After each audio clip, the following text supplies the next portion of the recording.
Welcome back to blueprint study channel. ఈరోజు మనము October 4th 4/10/2024 జరిగిన ఇంగ్లీష్ 1 పేపర్ని సాల్వ్ చేద్దాం. ఓకే, సో లాంగ్వేజ్ 1లో ఇంగ్లీష్గా తీసుకున్న వాళ్ళ సిలబస్ ఇది. English proficiency, listening, speaking, reading, writing, grammar, idiomatic use of language, elements of language, phonology, morphology, syntax, semantics, pragmatics, communication, form, function, purpose, comprehension, prose and poetry. Okay, so దీన్ని మనకి totally 30 marks అన్నారు. అంటే totally మనకి 30 questions ఉంటాయి. Okay, so ఇది మనం difficulty level ఎలా ఉంది అని చెప్పి చెప్పడానికి యాక్చువల్లీ సిలబసే మనకిది డిఫికల్ట్ కాబట్టి క్వశ్చన్ పేపర్ కూడా సిలబస్ని బట్టే డిఫికల్ట్గానే ఉంది. గ్రామర్ మీద మినిమల్ క్వశ్చన్స్ అడిగారు, మిగతా వాటి మీదే మనకి మ్యాక్సిమం క్వశ్చన్స్ని అడిగారు. సో మీరు ఎవరెవరైతే లాంగ్వేజ్ 1 ఇంగ్లీష్ తీసుకున్నారో గ్రామర్ మీద ఎక్కువ కాన్సన్ట్రేషన్ చేయకుండా ఇంగ్లీష్ 2 లాగా కాకుండా సిలబస్ని బట్టి కొంచెం డిఫరెంట్గా ప్రిపేర్ చేయండి. అంటే గ్రామర్ మీద మీరు పెద్దగా స్ట్రెస్ ఇచ్చి ప్రిపేర్ చేయద్దు.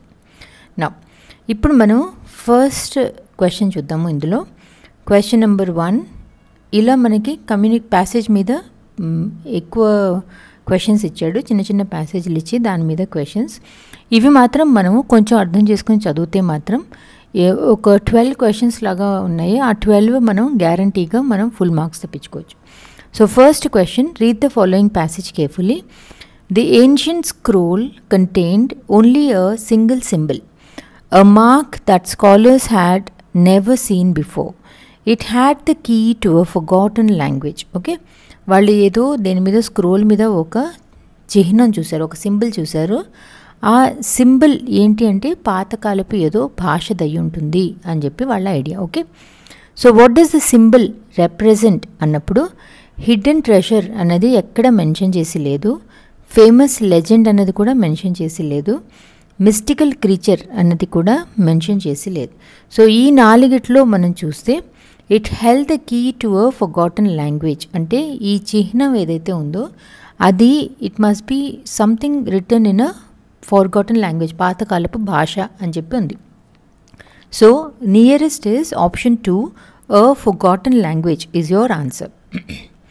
Question number 2, the old book was set to be cursed. ఈ పాత పుస్తకము దీనికి ఏదో శాపం ఉందంట. For every one who opened it disappeared without a trace. Okay, ఇంతకుముందు క్వశ్చన్ పేపర్లో ఏమో ఇన్విజిబిలిటీ క్లోక్ అన్నారు, ఇప్పుడేమో ఈ పుస్తకం తెరిస్తేమో మాయమైపోతాం అంటున్నారు. ఓకే, సో ఈ పుస్తకం అనేది ఓపెన్ చేస్తే మనం డిసపియర్ అయిపోతాం. డిసపియర్ అయిపోవటం అంటే ఏంటి? మాయమైపోవటం అంటే వ్యానిష్ అయిపోవటం అనమాట. So what is unusual about the book అన్నప్పుడు anybody who opens it disappears without a trace అన్నది unusual. So choose your answer from the following అన్నప్పుడు option 4, it caused people to vanish is the correct answer. Question number 3, read the following poem carefully. Through the whispers of the trees, a secret song floats on the breeze. Its melody is soft and clear, calling to all who listen near. Okay, what is the mood of the poem అంటున్నారు. ఈ poem చదివితే మనకి excitement కనిపించదు, Joy కనిపించదు, sadness కనిపించదు, loss కనిపించదు, anger, frustration కనిపించదు. Okay, ఈ పోయం అంతా కూడా మీరు చదివితే ఏదో హాయిగా ఉన్నట్టు అనిపిస్తుంది, అంటే calmness and mystery. Option 3 is your answer. Question number 4, read the following poem carefully. The golden sun dips low at last. Okay, golden sun dips low అంటే ఏంటి? సన్సెట్ నడుస్తోంది అని చెప్పి అర్థం. The golden sun dips low at last, painting the sky as it sinks fast. Shadows stretch and grow with night as stars begin to cast their light. What does the golden sun symbolize in the poem అన్నప్పుడు sunset అనమాట. Option 1, end of the day is your answer. Question number 5, during a conversation a colleague says, I might be able to help with the project, but I will need to check my schedule first.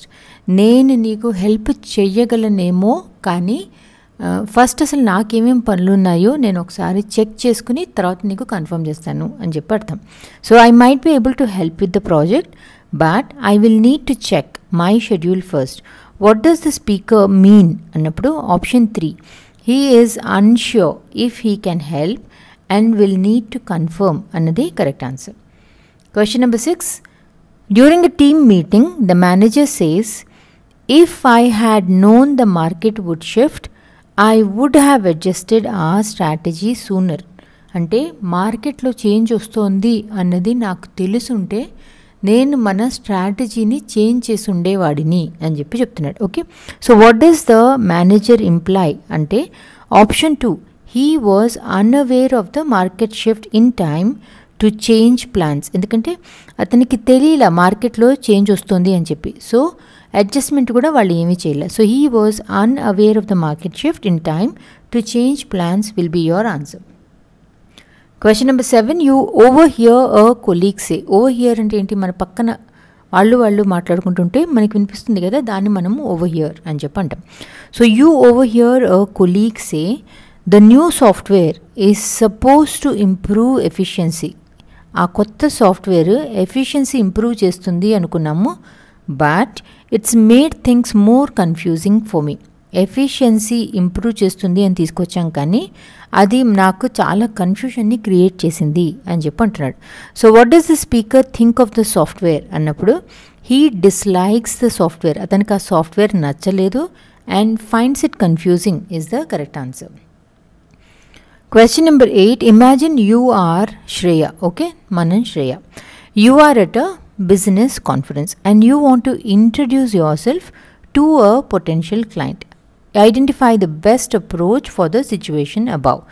నా పేరు Shreya, business కాన్ఫరెన్స్కి వెళ్ళాను, అక్కడ ఒక client ఉన్నాడు, మన client. ఆ క్లయింట్ని మనం ఎలా ఇంట్రడ్యూస్ చేసుకుంటాం. Option 4, hi I'm Shreya, it's a pleasure to meet you, what are you hoping to get out of this conference అని అడుగుతామే కానీ hi I don't usually introduce myself but here I am, can I have your business card, I don't know why I'm talking to you but here's my card. ఇవన్నీ చాలా రూడ్గా అనిపిస్తాయి. మనం క్లయింట్తో మాట్లాడినప్పుడు కొంచెం ఫార్మల్గా కొంచెం మర్యాదగా మాట్లాడాలి కాబట్టి option 4 is your answer. Question number 9, during a presentation you need clarification on a concept. Identify the best way to ask for clarification. So ఒక మీటింగ్ నడుస్తుంది, ఆ మీటింగ్లో వాళ్ళు ఒక ప్రెజెంటేషన్ ఇచ్చారు. ప్రెజెంటేషన్ అంటే ఏంటి, జనరల్లీ మనకి ఒక పవర్ పాయింట్ ప్రెజెంటేషన్ చూపిస్తారు, చూపించి వాళ్ళు ఏం చెప్పాలనుకున్నారో చెప్తారు. ఓకే, ఆ టైంలో మనకి ఒక కాన్సెప్ట్ అర్థం కాలే, క్లారిటీ రాలే, సో మనం వాళ్ళని ఏమని అడగాలి. Okay, so option 3, could you please explain that part again, I want to be sure I understand అని చెప్పి మనము పొలైట్గా వాళ్ళని అడగాలి. Question number 10, in a product review. Product review అంటే ఏంటి, అమెజాన్లో మనం ఏదైనా కొనే ముందు కిందకి స్క్రోల్ చేసి అక్కడ కామెంట్స్ చదువుతాం కదా, వేరే కొనుక్కున్న వాళ్ళు ఆ ప్రోడక్ట్ గురించి ఏం చెప్పారు అని చదువుతాం కదా, దాన్ని మనము ప్రోడక్ట్ రివ్యూ అని చెప్పి అంటాం. So in a product review you read the laptop speed is exceptional అంటే చాలా బాగుంది అని చెప్పి అర్థం, but the display quality could be better. Could be better అంటే ఏంటి, బాగానే ఉంది కానీ ఇంకా బాగా ఉండొచ్చు అని చెప్పి అర్థం. So what does the review suggest about the laptop అన్నప్పుడు option 3, the laptop is fast but has a sub par display అన్నది కరెక్ట్ ఆప్షన్. సబ్ పార్ అంటే ఏంటి, యావరేజ్ కంటే బాగానే ఉంది కానీ ఇంకా కూడా బెటర్గా ఉండొచ్చు అని చెప్పి అర్థం. Question number 11, job posting says. Job posting అంటే ఆ జాబ్కి ఏం క్వాలిఫికేషన్స్ కావాలి అని చెప్పి అనమాట. Candidates must have at least 2 years of experience in digital marketing and be proficient in social media tools. So 2 conditions అడిగారు, ఒకటేమో అట్లీస్ట్ 2 ఏళ్ళ ఎక్స్పీరియన్స్ ఉండాలి, రెండోదేమో సోషల్ మీడియా టూల్స్ రావాలి అని చెప్పి అంటున్నారు కదా. సో ఇక్కడ క్వశ్చన్లో ఐడెంటిఫై ద మినిమం రిక్వైర్మెంట్ అంటే అట్లీస్ట్ 2 years, మినిమం 2 ఏళ్ళన్నా ఎక్స్పీరియన్స్ కావాలి అంటున్నారు. So option 1, 2 years of digital marketing experience is the minimum requirement for this job. Option 1 is the answer. Question number 12, a research paper abstract says, this study investigates the impact of virtual classrooms on student interaction and learning outcomes. So a research వాళ్ళు దేని మీద చేశారు, virtual class rooms మీద చూశారు. Virtual class రూమ్స్లో student interaction ఎలా ఉంటుంది అని దాని మీద బేస్ చేసి చేశారు. Okay, so it suggest that while virtual class rooms offer flexibility, they also pose challenges in student engagement. So what is one challenge mentioned అన్నప్పుడు ఏం చెప్పారు? ఛాలెంజెస్ ఇన్ స్టూడెంట్ ఎంగేజ్మెంట్ అని చెప్పారు కదా. సో ఆప్షన్ మనకి చూస్తే option 2, virtual class rooms struggle to maintain student engagement is your answer. Question number 13, you read a contract that says. Okay, ఒక contract చదువుతున్నాం. ఆ కాంట్రాక్ట్లో వాళ్ళు ఏమన్నారంటే 1 year కోసం ఈ కాంట్రాక్ట్ తీసుకుంటారు. కాంట్రాక్ట్ అయిపోయేలోగా మీరు 30 రోజుల ముందే మీకు ఆ కాంట్రాక్ట్ వద్దు అనుకుంటే మాకు ఇన్ఫర్మేషన్ ఇవ్వాలి. సపోజ్ మీరు 30 రోజుల ముందు మీరు మాకు ఇన్ఫర్మేషన్ ఇవ్వకపోతే ఆ కాంట్రాక్ట్ ఆటోమేటిక్గా ఆ 1 year అయిపోయిన తర్వాత ఇంకో 1 yearకి రెన్యూ అయిపోయి మీ డబ్బులు కట్ అయిపోతాయి అని చెప్తారు. Okay, so the service provider will not be responsible for damages caused by misuse of the service. The contract will automatically renew every year unless cancel 30 days before the renewal date. Okay, identify what happens if the client doesn't cancel the contract 30 days before the renewal. Annappudu option 4, the contract will automatically renew is your answer. Question number 14, you are organizing a business report. Identify the best way to structure it. Okay, ఒక business report రాస్తున్నాం, దాన్ని మనము ఎలా structure చేస్తాం? దేన్నైనా మనము ఇలానే structure చేస్తాం. You begin with an introduction, తర్వాత we follow it with key points అంటే ఇంపార్టెంట్ పాయింట్స్, అండ్ లాస్ట్లో మన కన్క్లూషన్ ఇస్తాం. So option 2 is your answer. Question number 15, you are writing an essay about the role of technology in education. Okay, role of technology in education. Identify the best way to support your argument. Anappudu option 3, technology anedi it enhances learning by making resources accessible and improving engagement. Making resources accessible ante enti? చదువుని ప్రతి వాళ్ళకి అందుబాటులోకి తీసుకొస్తుంది technology అనేది.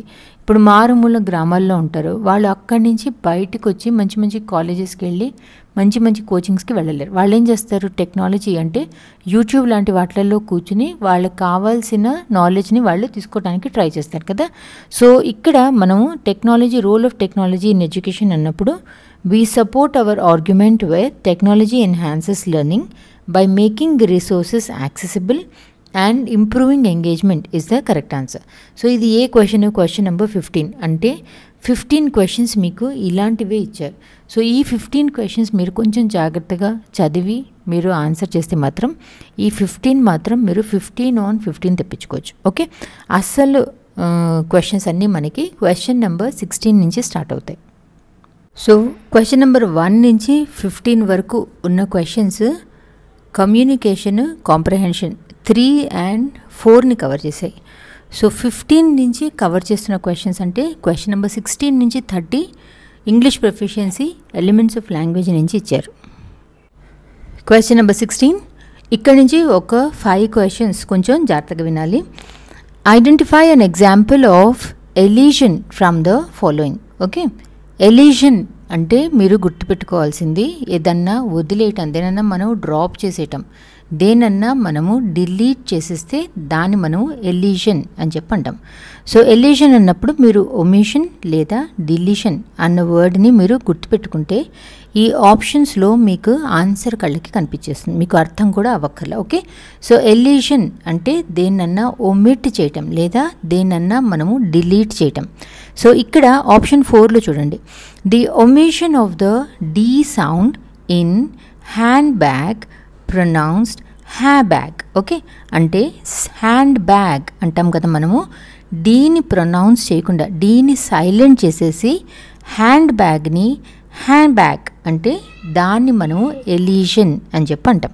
Okay, నా ఇదే hand బ్యాగ్ని మనం దుకాణానికి వెళ్ళి బాబు హ్యాండ్ బ్యాగ్ ఇవ్వవా అంటే పాపం వీడికి డీ పలకదు కాబోలు అని కూడా అంటారు. సో ఇవన్నీ ఈ ఎగ్జాంపుల్స్ అన్నీ మనం మన దేశంలో వాడటానికి లేదు. But the whole of English grammar ఇదంతా కూడా మనకి అక్కడి నుంచి వచ్చిన లాంగ్వేజ్ కాబట్టి వాళ్ళ రూల్స్ని మనము ఫాలో అయ్యి అవి చదవాల్సి వస్తుంది మనం. నా ఆప్షన్ 1 ఏంటి? The R in car pronounce strongly before a vowel. Okay, 2 రకాల యాక్సెంట్స్ ఉంటాయి. ఒకటేమో మనము రోటిక్ యాక్సెంట్ అని చెప్పి అంటాము. దీన్ని మనము అమెరికన్ ఇంగ్లీష్ అని కూడా అంటాము, లేదా ఐరిష్ ఇంగ్లీష్. రెండోది నాన్ రోటిక్ యాక్సెంట్ అంటాం, అంటే బ్రిటిష్ లేదా ఆస్ట్రేలియన్ ఇంగ్లీష్ గురించి. రోటిక్ యాక్సెంట్లో ఏంటి? మనము సపోజ్ మనం కార్ అన్న వర్డ్ తీసుకున్నప్పుడు వాళ్ళు కార్ అనే ఆర్ వినిపించేట్టే ప్రొనౌన్స్ చేస్తారు. సపోజ్ నేను హార్డ్ అన్న వర్డ్ రాస్తే హార్ట్ అని చెప్పి ఆర్ వినిపించేట్టే వాళ్ళు మాట్లాడతారు. దీన్ని మనము రోటిక్ యాక్సెంట్ అని చెప్పి అంటాం. అదే నాన్ రోటిక్ యాక్సెంట్, ఇది మనకి బ్రిటిష్ కంట్రీస్లో కనిపిస్తుంది, లేదా ఆస్ట్రేలియన్ కంట్రీస్లో కనిపిస్తుంది. వీళ్ళు ఏం చేస్తారు? వీళ్ళు జనరల్లీ మనకి సిఏఆర్ అని చెప్పంటే ఈ ఆర్ని వీళ్ళు పలకరు. సిఏఆర్ మాత్రమే ఉన్నప్పుడు, కరెక్ట్గా వినండి, సిఏఆర్ మాత్రమే ఉన్నప్పుడు ఈ ఆర్ లాస్ట్లో వచ్చినప్పుడు ఇలా దీన్ని వాళ్ళు పలకరు. వీళ్ళు దీన్ని ఏమని పలుకుతారు? ఖా అని చెప్పి పలుకుతారు. కానీ ఇదే కార్ తర్వాత ఆర్ తర్వాత వోవెల్ సౌండ్ వస్తే మాత్రం ఈ ఆర్ వీళ్ళు వినిపించేట్టు పలుకుతారు. సో ఓన్లీ సిఏఆర్ ఉండి ఆర్ తర్వాత వేరే ఏమీ లేకపోతే ఆర్ని వాళ్ళు పలకరు, ఖా అని చెప్పి అంటారు. కానీ ఆర్ తర్వాత వోవెల్ సౌండ్ వస్తే ఈ ఆర్ని వాళ్ళు వినిపించేట్టు పలుకుతారు, కార్ ఇంజిన్ అని చెప్పి పలుకుతారు. దీన్ని మనము నాన్ రోటిక్ యాక్సెంట్ అని చెప్పి అంటాం. సో ఇక్కడ ఆప్షన్ 1లో మీరు చూస్తే the R in car pronounced strongly before a vowel, అంటే ఇదేంటి? It is this is non rhotic అని చెప్పి మీరు గుర్తుపెట్టుకోవాలి. ఇవన్నీ ఎందుకు చెప్తున్నాను? ఎందుకంటే ఈసారి ఎల్యూషన్ అడిగారు ఈ పేపర్లో, ఇంకో పేపర్లో మిమ్మల్ని ఇది అడగచ్చు. ఓకే, నౌ ఆప్షన్ 2 ఏంటి? The P sound in stop becoming aspirated. ఇక్కడ మళ్ళీ మనం 2 విషయాలు తెలుసుకోవాలి. యాస్పిరేటెడ్ అంటే ఏంటి, నాన్ యాస్పిరేటెడ్ అంటే ఏంటి? ఓకే, ఏదన్నా ఒక లెటర్ని మనం పలికినప్పుడు చేతిని అడ్డం పెట్టుకోండి. మీరు పలుకుతున్నప్పుడు గాలి నోట్లోంచి వస్తే బయటికి, మనం గాలిని బయటికి వదిలితే దాన్ని మనము యాస్పిరేటెడ్ అనాలి. అదే మీరు గాలి వదలలేదు, మీ పామ్కి మీ చేతికి మీ గాలి తగలలేదు అంటే నాన్ యాస్పిరేటెడ్ అని చెప్పనాలి. సెకండ్ దాంట్లో ఏమన్నారు? The P sound in stop becoming aspirated. ఇప్పుడు మీ చేయి పెట్టుకుని స్టాప్ అని చెప్పానండి, స్టాప్ అన్నప్పుడు మీకు ఆ పీ మనం ఎంత ఫోర్స్ఫుల్గా వదులుతామంటే గాలి వచ్చి మన చేతికి తగులుతుంది. సో అది యాస్పిరేటెడ్ అనమాట. So the P sound in stop becoming aspirated అన్నప్పుడు దాన్ని మనము యాస్పిరేషన్ అని చెప్పంటాం. Now the third one, the T sound in cat being fully pronounced, అంటే క్యాట్ని మామూలుగా మనకి తెలిసినట్టు ప్రొనౌన్స్ చేయడం. ఓకే, బట్ ఫైనలీ క్వశ్చన్ ఏంటి? ఎగ్జాంపుల్ ఆఫ్ ఎలిషన్ అంటున్నారు కాబట్టి option 4 the omission of the T sound అన్నది answer. Question number 17, stress timing in English refers to the following. Okay, stress timing అంటే మనం ఇంగ్లీష్ భాష మాట్లాడుతున్నప్పుడు కొన్ని వర్డ్స్ లేదా కొన్ని సిలబుల్స్ మీద మనం ఎక్కువ స్ట్రెస్ పెట్టి మాట్లాడతాము, కొన్ని వర్డ్స్ లేదా కొన్ని సిలబుల్స్ మీద మనము తక్కువ స్ట్రెస్ పెట్టి మాట్లాడతాం. సో ఈ 2 కలిపి మనం మాట్లాడుతున్నప్పుడు ఏమవుతుందంటే ఈ స్ట్రెస్డ్ సిలబుల్స్ అనేవి మనకి రెగ్యులర్ ఇంటర్వెల్స్లో వచ్చినట్టు వినిపిస్తుంది. అందుకే మనకి ఇంగ్లీష్ లాంగ్వేజ్ వినటానికి మనకి రిథమిక్గా బౌన్సీగా ఉన్నట్టు అనిపిస్తుంది. ఓకే, సో ఇక్కడ stress timing in English refers to the following అన్నప్పుడు option 1 the pattern where stressed syllables occur at regular intervals is the correct answer. Okay, ఇలా మనకి ఇంగ్లీష్ లాంగ్వేజ్లో మనము ఒక్కొక్క సిలబుల్ మీద స్ట్రెస్ పెట్టి ఒక్కొక్క దాని మీద స్ట్రెస్ పెట్టకుండా మాట్లాడతాం కాబట్టి ఇంగ్లీష్ లాంగ్వేజ్ని మనము స్ట్రెస్ టైమ్డ్ లాంగ్వేజ్ అని చెప్పి అంటాం. అదే మనకి ఫ్రెంచ్ కానీ స్పానిష్ కానీ చూస్తే ఇలా మనకి ఒక సిలబుల్ మీద మనం స్ట్రెస్ పెడతాము, ఒక సిలబుల్ మీద స్ట్రెస్ పెట్టము. అలా కాకుండా ఫ్రెంచ్ స్పానిష్లో ప్రతి సిలబుల్ మీద వాళ్ళు ఈక్వల్ స్ట్రెస్ పెట్టి మాట్లాడతారు. సో ఫ్రెంచ్ అండ్ స్పానిష్ని మనము సిలబుల్ టైమ్డ్ లాంగ్వేజ్ అని చెప్పి అంటాము. ఇంగ్లీష్ లాంగ్వేజ్ని మనము స్ట్రెస్ టైమ్డ్ లాంగ్వేజ్ అని చెప్పి అంటాం. ఓకే, నా ఆప్షన్ 2 ఏంటి? ఆప్షన్ 2 సెంటెన్సే అసలు correct. The reduction of consonants in unstress syllables కాదు ఇది, the reduction of vowels in unstressed syllables, దాన్ని వావెల్ రిడక్షన్ అని చెప్పి అంటాం.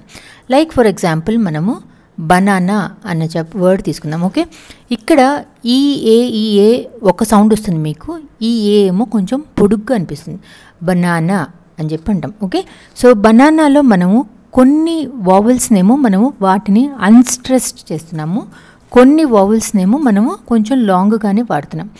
ఇలా మనము reduction of vowels in unstressed సిలబుల్స్ని మనము వావెల్ రిడక్షన్ అని చెప్పి అంటాం.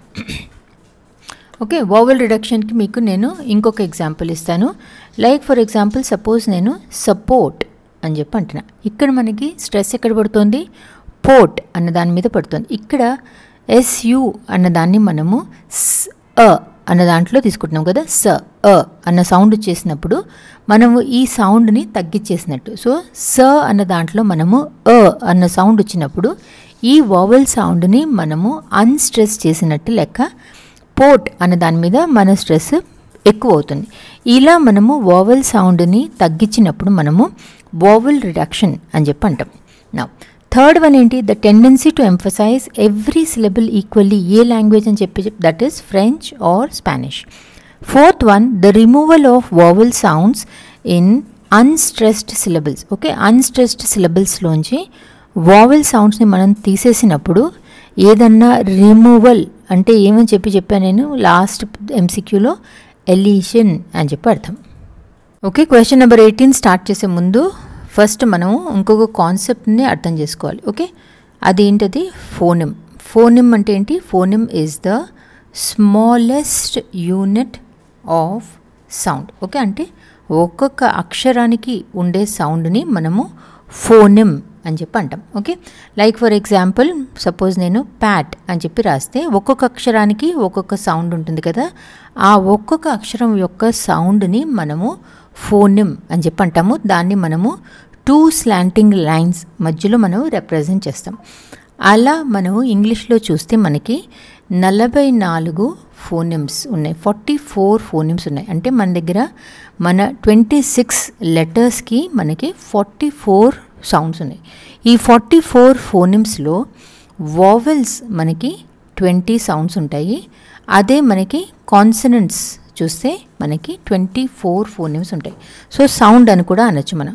వావెల్స్ అని ఉంటాయి AEIOU కదా, ఆ 5 వావెల్స్ నుంచి మనకి 20 ఫోనిమ్స్ ఉంటాయి. ఇందులో ఈ 20లో కూడా మనకి షార్ట్ వావెల్స్ ఏమో 7 ఉంటాయి, లాంగ్ వావెల్స్ ఏమో మనకి 5 ఉంటాయి, డిఫ్థాంగ్స్ ఏమో మనకి 8 ఉంటాయి. ఓకే, కాన్సనెంట్ ఫోనిమ్స్ ఏమో మనకి 24. సో ఈ 20, 24 కలిసి టోటల్లీ మనకి ఇంగ్లీష్లో 44 ఫోనిమ్స్ ఉంటాయి. దీని మీద మీకు ఎంసీక్యూస్ వస్తూ ఉంటాయి. నా నెక్స్ట్, ఆల్ఫోన్స్ అంటే ఏంటి, ఆలోఫోన్ అనేది this is also a variation of a phoneme. Okay, allophone అనేది మనకి గ్రీక్ వర్డ్ నుంచి వచ్చింది. ఆలో అంటే డిఫరెంట్ లేదా అదర్ అని చెప్పి అర్థం. ఫోన్ అంటే ఏంటి, ఫోన్ అంటే సౌండ్ అని చెప్పి అర్థం.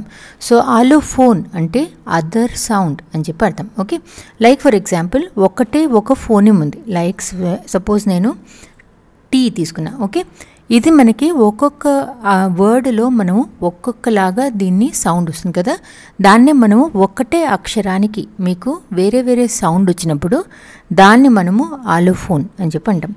లైక్ ఫర్ ఎగ్జాంపుల్ నేను టాప్ అని చెప్పంట. ఓకే, ఆర్ స్టాప్ అని చెప్పంటాం. ఇప్పుడు మీరు చేతిని నోటి దగ్గర పెట్టుకుని మీరు టాప్ అని చెప్పనండి, ఆర్ అదే తర్వాత స్టాప్ అని చెప్పనండి. మీరు టాప్ అన్నప్పుడు మనకి ఇందులోంచి మన నోట్లోంచి గాలి బయటకు వస్తుంది. సో టాప్ అనేది యాస్పిరేటెడ్. అదే స్టాప్ అని మీరు అన్నప్పుడు నోట్లోంచి బయటికి గాలి ఊదం. సో అన్యాస్పిరేటెడ్ అనమాట. ఓకే, సో ఆలోఫోన్ అంటే ఏంటని చెప్పా. Allophone is nothing but it is a variation of a phoneme that does not change the meaning. ఊరికే మనకి సౌండ్ మారుతుందే కానీ ఆ సౌండ్ మారినంత మాత్రాన ఆ వర్డ్ మీనింగ్ ఏం మనకి మారదు. ఓకే, నా ఇక్కడ క్వశ్చన్ ఏంటి, identify the feature of an allophone అంటున్నారు కదా.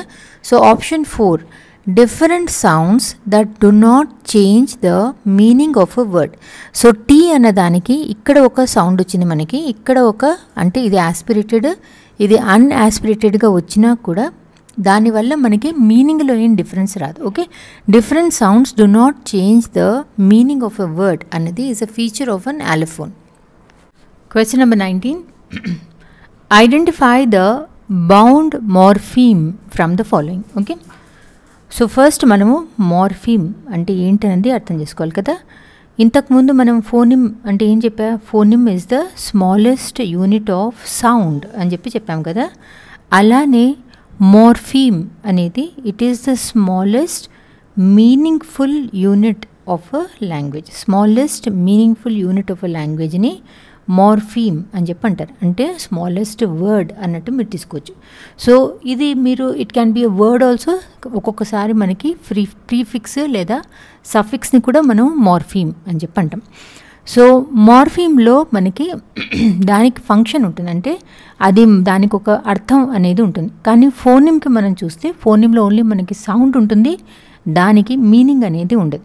మార్ఫీమ్ అనేది హ్యాజ్ అ సెమాంటిక్ ఫంక్షన్ అనమాట. అంటే దానికి ఒక మీనింగ్ ఉంటుంది, దానికి ఒక గ్రామాటికల్ యూసేజ్ అలాంటివి ఉంటాయి. సో ఈ మార్ఫీమ్లో మనకి 4 రకాలు ఉంటాయి. అందులో 2 రకాలు ఇక్కడ చెప్తాం మనకి. ఒకటేమో ఫ్రీ మార్ఫీమ్స్ అంటాము, రెండో దాన్ని మనము బౌండ్ మార్ఫీమ్ అని అంటాం. లైక్ ఫర్ ఎగ్జాంపుల్ సపోజ్ నేను ఈ ఫస్ట్ వన్ తీసుకుందాం, రన్నింగ్ అని ఉంది కదా. రన్ ఇన్ రన్నింగ్ అని అడుగుతున్నారు. సో ఐడెంటిఫై ద బౌండ్ మార్ఫీమ్లో రన్ ఇన్ రన్నింగ్లో మీరు చూస్తే రన్నింగ్లోంచి మనము రన్ అనేది సెపరేట్గా నేను రాసుకుంటే దాన్ని మనము ఇందులోంచి బయటికి లాగినా కూడా రన్ అనే దానికి ఒక మీనింగ్ అనేది ఉంది కదా. సో ఆ వర్డ్లోంచి దీన్ని నేను బయటికి లాగిన మీనింగ్ ఉంది అంటే దాన్ని మనము ఫ్రీ మార్ఫీమ్ అని అంటాం. అలానే రెండోది చూద్దాం, రీడూలోంచి రీని అడుగుతున్నారు. సో రీడూలోంచి నేను రీ అని బయటికి రాస్తే దానికి ఏమన్నా మీనింగ్ ఉందా, దానికి మీనింగ్ లేదు. సో రీ అన్న దాని ఇంకో వర్డ్తో నేను యాడ్ చేసినప్పుడే దానికి ఒక మీనింగ్ ఉంది, రీడూ అని మీనింగ్ వచ్చింది. ఆర్ రీమిక్స్ అలా మనం దాన్ని వాడతాం. అలా ఇంకో దాని మీద డిపెండ్ అయినప్పుడు దాన్ని మనము బౌండ్ మార్ఫీమ్ అని అంటాం. సో ఇలా మనము కార్స్లో కార్ ఇన్ కార్స్ అంటున్నారు కదా. సో కార్స్లోంచి నేను కార్ని బయటికి తీస్తే ఏంటి, కార్కి మీనింగ్ ఉంది కదా. సో కార్ అనేది మనకి ఫ్రీ మార్ఫీమ్ అయింది. అలానే ఈట్ ఇన్ ఈటన్లోంచి ఈట్ మాత్రమే నాకు బయటికి తీస్తే దానికి మీనింగ్ ఉంది కాబట్టి ఇట్ ఈస్ ఎ ఫ్రీ మార్ఫీమ్. ఇక్కడ మనని ఐడెంటిఫై ద బౌండ్ మార్ఫీమ్ అంటున్నారు కాబట్టి ఆర్ఈ అన్నదాన్ని మనము రీడూలోంచి బయటికి తీసినప్పుడు దీనికి మీనింగ్ లేదు. సో రీ అనేది this is a bound morpheme. Question number 20. ఇప్పుడు మీకు ఫ్రీ మార్ఫీమ్ అంటే ఏంటి అనేది అర్థమైంది కాబట్టి ఇప్పుడు దాన్ని బేస్ చేసుకుని మనము క్వశ్చన్ నెంబర్ 20ని కూడా మనం సాల్వ్ చేయొచ్చు. Okay, so one of the following is an example of compounding, choose it అని అంటున్నారు. కాంపౌండింగ్ అంటే ఏంటి, 2 వర్డ్స్ని కలిపిన వర్డ్స్ని మనం కాంపౌండ్ వర్డ్స్ అంటాం కదా. సో ఇప్పుడు మనము వర్డ్స్ అనకుండా 2 or more ఫ్రీ మార్ఫీమ్స్ అని అంటాం. సో మార్ఫీమ్ అంటే ఏంటి అనుకున్నాం, దానికి ఒక మీనింగ్ అనేది ఉంటుంది. సో ఫ్రీ మార్ఫీమ్ అంటే ఏంటి, మనము ఆ జాయింట్లోంచి దాన్ని సెపరేట్ చేసినా కూడా దానికంటూ ఒక మీనింగ్ ఉంటుంది. ఇలా ఒకటే దాంట్లో 2 ఫ్రీ మార్ఫీమ్స్ ఉంటే దాన్ని మనము కంపౌండింగ్ అని అంటాం. So compounding involves combining 2 or more free morphemes to create a new word with a specific meaning. అలా మనము ఈ 4ట్లో మనం చూస్తే బెడ్రూమ్ అనేది అలా మనకి it is example of compounding. So బెడ్రూమ్లో మనము బెడ్ని సెపరేట్ చేస్తే మీనింగ్ ఉంది, రూమ్ని సెపరేట్ చేస్తే మీనింగ్ ఉంది. ఈ లాంగ్వేజ్లో మనం మాట్లాడితే బెడ్ అనేది ఒక ఫ్రీ మార్ఫీమ్, రూమ్ అనేది ఒక ఫ్రీ మార్ఫీమ్. ఇలా మనము 2 ఫ్రీ మార్ఫీమ్స్ని మనము కంబైన్ చేసినప్పుడు దాన్ని మనము కంపౌండింగ్ అని అంటాం. సో 2 కూడా ఉండొచ్చు, 3 కూడా ఉండొచ్చు. ఇక్కడ మనకి 2 ఫ్రీ మార్ఫీమ్స్ ఉన్నాయి. So one of the following is an example of compounding అన్నప్పుడు option 1 bedroom is your answer. Question number 21. ఇప్పుడు ఇందాక మనం ఏం చూసాం, మార్ఫీమ్ అనేది smallest unit of meaning in a language అని చూసాం కదా. సో ఆ మార్ఫీమ్స్ గురించి ఏదైతే స్టడీ చేసే బ్రాంచ్ ఉంటుందో దాన్ని మనము దాన్ని మనము మార్ఫాలజీ అని చెప్పి అంటాం. Okay, morphology. ఓకే, నా ఈ మార్ఫిమ్స్ని వాడి డిఫరెంట్ రకాల వర్డ్స్ని మనం తయారు చేయొచ్చు కదా, దాన్ని మనం వర్డ్ ఫార్మేషన్ ప్రాసెస్ అని చెప్పి అంటాం. సో మార్ఫాలజీ ప్రకారం వర్డ్స్ మనము 4 రకాలుగా మనము తయారు చేయొచ్చు. అందులో డిరైవేషన్ ఒకటి, next is inflection, third is conversion, fourth one is compounding. Compounding అంటే ఏంటి అన్నది మనం ప్రీవియస్ MCQలో చూసేసాం కదా. బ్లెండింగ్ అంటే ఏంటి? బ్లెండింగ్ అనేది వర్డ్ ఫార్మేషన్ కిందకి రాదు. ఇట్ ఈస్ జస్ట్ దాట్ 2 వర్డ్స్ని తీసుకుని ఒకదాని ఫస్ట్ పార్ట్, రెండో వర్డ్ దాన్ని లాస్ట్ పార్ట్ తీసుకుని ఊరికే మనంతటా మనము బ్లెండ్ చేసి ఒక వర్డ్ని తయారు చేస్తాం. లైక్ మనము బ్రేక్ఫాస్ట్ ప్లస్ లంచ్ ఈ రెండింటిని కలిపి బ్రంచ్ అని చెప్పి అంటాం కదా, BRUNCH బ్రంచ్. దీన్ని మనము బ్లెండింగ్ అంటాము. ఇది మనకి మార్ఫలాజికల్ ప్రాసెస్ కిందకి రాదు. ఓకే, సో మార్ఫలాజికల్ ప్రాసెస్లో వచ్చే 4 రకాలంటే వర్డ్స్ ఎలా తయారవుతాయి అన్నవి inflection, conversion, derivation and compounding. Compounding అంటే ఏంటని చెప్పి చూసాం, 2 లేదా మోర్ దాన్ 2 ఫ్రీ మార్ఫీమ్స్ని మనము దగ్గర తీసుకొచ్చినప్పుడు ఫామ్ అయ్యే పద్ధతిని మనము కాంపౌండింగ్ అని చెప్పి అంటాం. అదే మనము ఇన్ఫ్లెక్షన్ అని చెప్పి అంటే ఏంటి? ఇన్ఫ్లెక్షన్ అన్నప్పుడు ఒకటే వర్డ్ మనం తీసుకుని దానికి ఏదన్నా యాడ్ చేసి దాని టెన్స్ని మనం చేంజ్ చేస్తే ఆ పద్ధతిని మనము ఇన్ఫ్లెక్షన్ అని చెప్పి అంటాం. అంటే we try to modify a word to express different grammatical categories. Okay, so class ఏం మారదు. క్లాస్ అంటే నౌన్, వర్బ్, యాడ్జెక్టివ్ అది మారదు. ఒక వాక్ అనేది మనం వర్బ్ లాగా తీసుకుంటే నేను టెన్స్ మార్చినా కూడా దీన్ని క్లాస్ ఏం మారదు, అది still remains as a verb కదా. వాక్ అన్నా, వాకింగ్ అన్నా, వాక్డ్ అన్నా అన్నీ కూడా మనకి వర్బ్ కిందే పడతాయి. సో ఇన్ఫ్లెక్షన్ అన్న దాంట్లో క్లాస్ ఆఫ్ ద వర్బ్ అనేది చేంజ్ అవ్వదు, కానీ మనం దాన్ని కొంచెం గ్రామాటికల్ కేటగిరీస్ కింద చేంజ్ చేసుకుంటూ పోతాం, లైక్ టెన్స్ చేంజ్ చేసుకుంటూ పోతాం. Fourth one is derivation. Derivation అన్నప్పుడు మనం జనరలీ ప్రిఫిక్స్ కానీ సఫిక్స్ కానీ వాడి కొత్త వర్డ్స్ని తయారు చేయడానికి ట్రై చేస్తాం. దాన్ని మనం డిరైవేషన్ కింద తీసుకుంటాం. లైక్ హ్యాపీ అన్న వర్డ్ ఉంది, దానికి నేను NESS యాడ్ చేస్తే హ్యాపీనెస్ అన్న వర్డ్ ఫామ్ అవుతుంది కదా. ఇలా creating new words by adding prefix or suffix, ఆ పద్ధతిని మనం డిరైవేషన్ అని చెప్పి అంటాం. సో కన్వర్షన్ అంటే ఏంటి? కన్వర్షన్ అంటే ఒక వర్బ్ని మనం నౌన్గా, ఒక నౌన్ని మనం అడ్జెక్టివ్గా ఇలా చేంజ్ చేయటానికంటే దాని క్లాస్ని చేంజ్ చేయటాన్ని మనము కన్వర్షన్ అని చెప్పి అంటాం. లైక్ ఫర్ ఎగ్జాంపుల్ నేను రన్ అన్న వర్డ్ తీసుకుంటా. రన్ అంటే ఏంటి? పరిగెత్తడం కదా. సో పరిగెత్తడం అంటే ఏమైంది? ఇది వర్బ్ అయింది. అదే మనము వీఆర్ కండక్టింగ్ రన్ అంటే ఒక మ్యారథాన్ లాగా ఏదైనా కండక్ట్ చేస్తున్నాం, రన్ని కండక్ట్ చేస్తున్నాం అన్నప్పుడు ఏమవుతుంది? ఆ రన్ మనకి నౌన్ అవుతుంది కదా. అలా మనము ఒక వర్డ్ని ఒక క్లాస్లోంచి ఇంకో క్లాస్లోకి వితౌట్ యాడింగ్ ఎఫిక్సెస్ అంటే సఫిక్స్ కానీ ప్రిఫిక్స్ కానీ యాడ్ చేయకుండా చేంజ్ చేస్తే దాన్ని మనము కన్వర్షన్ అని చెప్పి అంటాం. సో ఇక్కడ 21లో ఏమంటున్నారు? The following morphological process involves changing the word class without adding affixes అన్నప్పుడు conversion is your answer. So blending అనేది మనకి మార్ఫలాజికల్ ప్రాసెస్ కిందకి రాదు. ఇన్ఫ్లెక్షన్ అన్న దాంట్లో వర్డ్ అదే క్లాస్లో ఉంటుంది, వర్బ్ అయితే వర్బ్లో ఉంటుంది, నౌన్ అయితే నౌన్లోనే ఉంటుంది. ఓకే, కానీ వర్బ్ అయితే మనము టెన్స్ అది మార్చుకుంటూ పోతాం. కన్వర్షన్ అన్నప్పుడు మనము ప్రిఫిక్స్ సఫిక్స్ ఈ 2 లేకుండా మనము వర్బ్ని నౌన్ లాగా మనం లేదా నౌన్ని అడ్జెక్టివ్ లాగా మనం ఎలా వాడతాము అన్న దాన్ని బట్టి చేంజ్ చేసుకుంటూ పోతాం. డిరైవేషన్ అన్నప్పుడు ఒక ప్రిఫిక్స్ కానీ ఒక సఫిక్స్ కానీ వాడి కొత్త వర్డ్స్ని మనం తయారు చేసుకుంటాం. కాంపౌండింగ్ అన్నప్పుడు 2 లేదా మోర్ దాన్ 2 ఫ్రీ. సో వీటి మీద బేస్ చేసుకుని కొంచెం నోట్స్ లాగా ప్రిపేర్ చేసి నేను టెలిగ్రామ్ ఛానల్లో షేర్ చేశాను. ఈ కాన్సెప్ట్స్ మీద మీరు టెలిగ్రామ్ ఛానల్ నుంచి వాటిని డౌన్లోడ్ చేసుకోవచ్చు.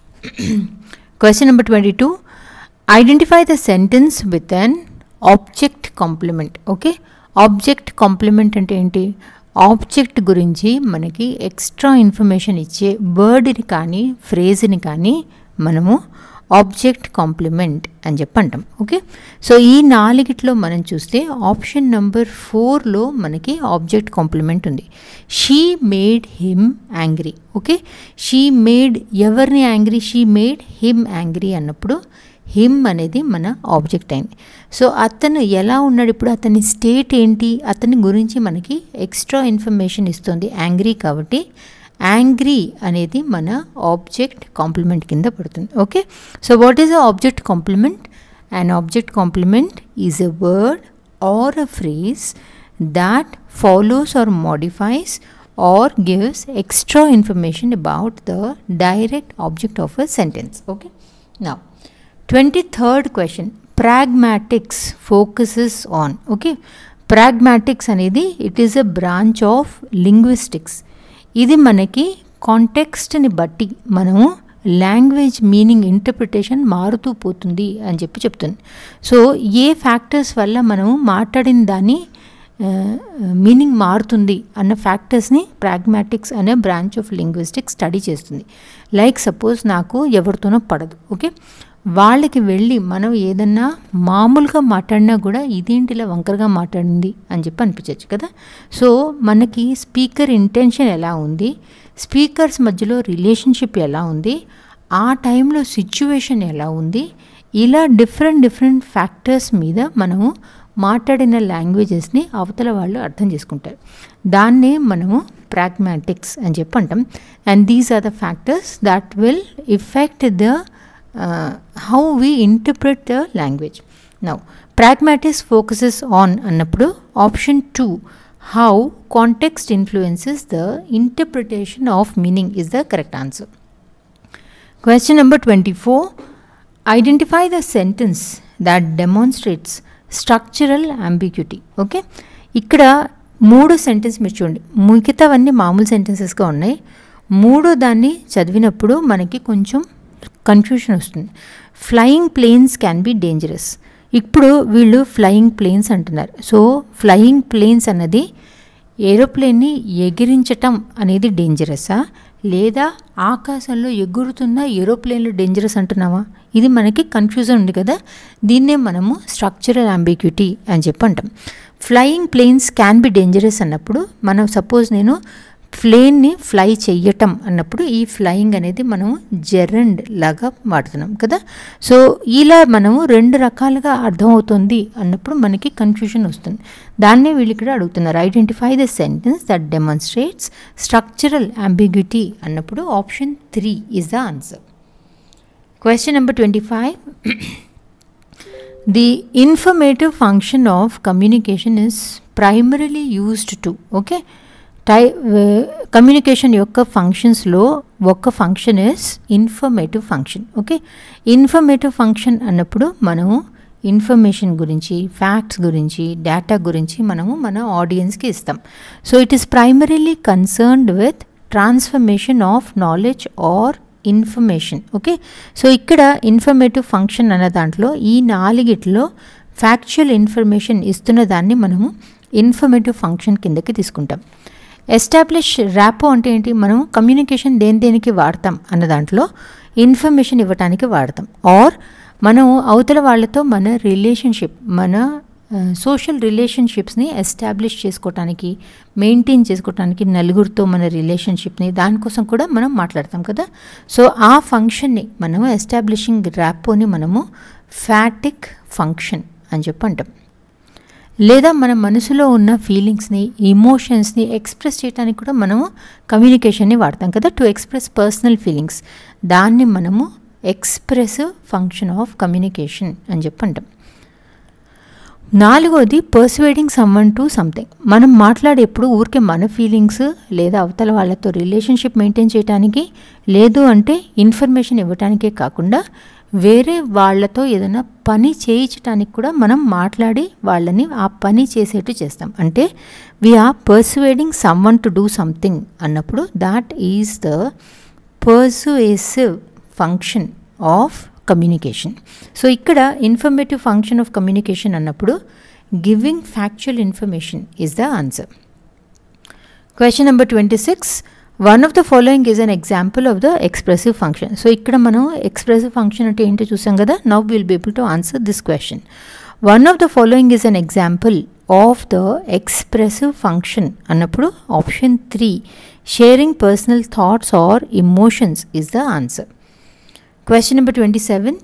In a formal speech you begin with an interesting fact before diving into the main topic. Okay, ఒక ఫార్మల్ స్పీచ్ మనం స్టార్ట్ చేసే ముందు అసలు అందరూ మన వైపు చూడాలి, వాళ్ళ అటెన్షన్ని మనం గ్రాప్ చేయాలి అన్నది మన మెయిన్ ఐడియా. తర్వాత మనం అసలు టాపిక్లోకి వస్తాం. సో మనము ఫస్ట్ ఏదైనా ఇంట్రెస్టింగ్ టాపిక్ లేదా ఒక చిన్న స్టోరీ లాగా అలా మనం చెప్పడానికి something we try to make it very interesting. ఎందుకంటే మనం నలుగురితో ఆ టైంలో we are trying to build rapport and engage interest. Option 4 is the answer. Question number 28. During a job interview, the interviewer asks you to explain your career goals. Job interview కి వెళ్ళినప్పుడు మీకు where do you see yourself after 5 years అని చెప్పి అడుగుతారు. General అంటే 5 ఏళ్ల తర్వాత నువ్వు ఏ పొజిషన్లో ఉండాలనుకుంటున్నావు లేదా ఉందామనుకుంటున్నావు, వాట్ ఈస్ యువర్ ప్లాన్ అని చెప్పి అడుగుతారు. ఓకే, ఇది ఎందుకు అడుగుతారు? Option 3 to assess your long term career plans and ambitions. మన ఆలోచన ఎలా ఉంది, ఏం చేద్దాం అనుకుంటున్నాము, ఎలా ఎక్కడేసిన గొంగళి అక్కడ అలానే ఉండిపోదాం అనుకుంటున్నారా, కొంచెం అంబిషియస్గా ఉన్నాడా అని చెప్పి చూడటానికి అని చెప్పి అడుగుతారు. Okay, 29th question. Vani has been having a rough time at home ever since she lost her father. Okay, తన తండ్రి పోయినప్పటి నుంచి తనకి చాలా కష్టాలు వస్తున్నాయి. హ్యావింగ్ ఎ రఫ్ టైం అంటే చాలా కష్టాలు వస్తున్నాయి అని చెప్పి అర్థం. Identify the meaning of having a rough time అన్నప్పుడు option 3 having a lot of problems is the answer. The last question of this paper. During a meeting someone says our sales were good last year. We sold 1 lakh units of product A, 2 lakh units of product B, 1,50,000 units of product C. Okay, చాలా ఖచ్చితంగా చెప్తున్నారు. మా sales last year బాగున్నాయి, product ఏవి ఇన్ని అమ్మాము, product B ఇన్ని అమ్మాం, product C ఇంత అమ్మాం. Okay, దీన్ని మనము the speaker's adhering to the following maxim from Grice's cooperative principle in his speech అన్నప్పుడు దీన్ని maxim of quantity provide the right amount of information అన్నది correct answer. Okay, right maxim of quantity అంటే ఏంటి? It suggest about ఎంత right amount of information, ఎక్కువ కాదు తక్కువ కాదు, ఎంత యాక్చువల్లీ కావాలి ఇన్ఫర్మేషన్ అన్నది ప్రొవైడ్ చేయటాన్ని మ్యాక్సిమ్ ఆఫ్ క్వాంటిటీ అని చెప్పి అంటాం. మ్యాక్సిమ్ ఆఫ్ రెలవెన్స్ అంటే స్టే ఆన్ ద టాపిక్.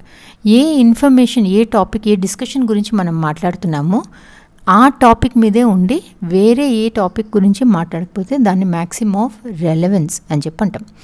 మూడోది మ్యాక్సిమ్ ఆఫ్ మేనర్, అది కూడా వాళ్ళే రాశారు. It is to be clear and orderly. అంటే ఇన్ఫర్మేషన్ అయితే మనం ప్రజెంట్ చేస్తామో అది అంబిగ్యూస్గా ఉండకుండా ఆ ఇన్ఫర్మేషన్ని మనము చాలా క్లియర్గా ఇవ్వగలగాలి.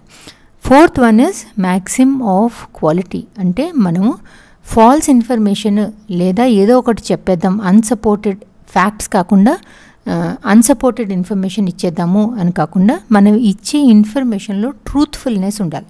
దాన్ని మనం మ్యాక్సిమ్ ఆఫ్ క్వాలిటీ అని చెప్పి అంటాం. ఇక్కడ ఏ ప్రోడక్ట్ ఎంత అని చెప్పి ఖచ్చితంగా చెప్తున్నారు కాబట్టి this falls under Maxim of quantity. ఇవన్నీ మనకి గ్రైసెస్ కోఆపరేటివ్ ప్రిన్సిపల్ కింద పడతాయి.